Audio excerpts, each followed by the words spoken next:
Hi, everyone. So we've all been talking about the debate yesterday and the perceived bias that the moderators had against Trump.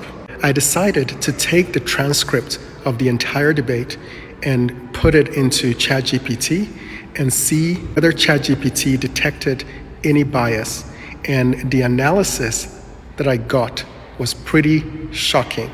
So take a look. Now, this is going to be a little long, so bear with me. In the transcript you provided, there are some points where bias could potentially be inferred, though it is important to note that bias detection can be subjective. Here are a few instances that may suggest bias. 1. Tone in questioning. Example. 1. David Muir's question to Donald Trump regarding January 6th. You told your supporters to march to the Capitol. Is there anything you regret about what you did on that day? Analysis. The phrasing of this question frames Trump's actions in a negative light, suggesting direct responsibility for the Capitol attack. While January 6th is an important event to question Trump on, the repeated framing of Trump as the instigator of the attack might suggest a critical tone. The absence of any comparably critical or pointed questions towards Harris might suggest an imbalance. Example 2. David Muir's follow-up after Trump's defense on January 6th. Muir presses Trump on personal responsibility for the attack, while Trump deflects by placing the blame on Nancy Pelosi and the Washington, D.C. mayor.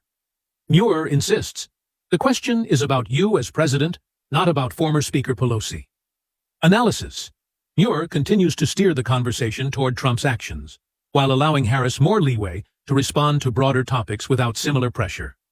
2. Fact-checking Trump, but not Harris. Example.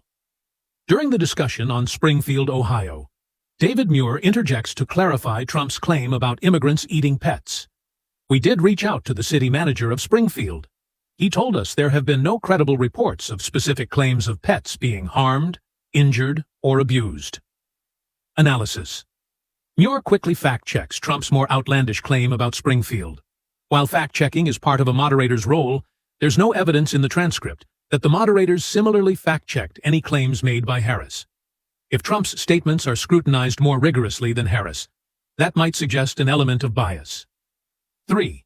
Lack of follow-up questions for Harris. Example. When Harris was asked about her stance on an abortion ban, the moderator asked, "Would you support any restrictions on a woman's right to an abortion?"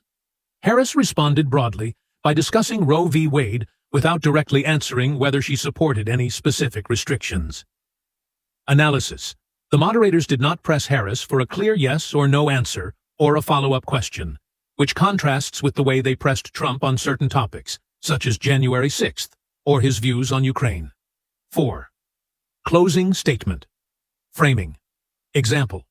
In the closing statements, David Muir sets up Harris by thanking her first and allowing her to outline her vision. Trump follows with a pointed response about what she hasn't accomplished during her time as vice president, which could easily appear more combative. Analysis. While the candidates are responsible for their statements, the structure of allowing Harris to go first and Trump to follow may have given Harris an advantage in presenting herself as the more positive, forward-looking candidate, leaving Trump in the role of defense. Conclusion. While overt bias is not immediately apparent, there are instances where the moderators may have pressed Trump harder on his controversial statements or actions, while allowing Harris more leeway in answering difficult questions. The disparity in the number of follow-ups, tone in questioning, and fact-checking suggests that Trump may have faced a more critical approach. This could create the perception of bias, especially if one candidate is scrutinized more intensely than the other. So this analysis proves definitively that there was bias against Trump, and all the bias went in favor of Harris. And so all the people claiming that there wasn't any bias are lying to you. This was a 3-on-1 event. It should be clear to everyone that this was not a fair representation of how journalists are supposed to behave. And because of the blatant bias, the narrative has turned against ABC, and Kamala Harris will not see a bump because of this. That's my prediction.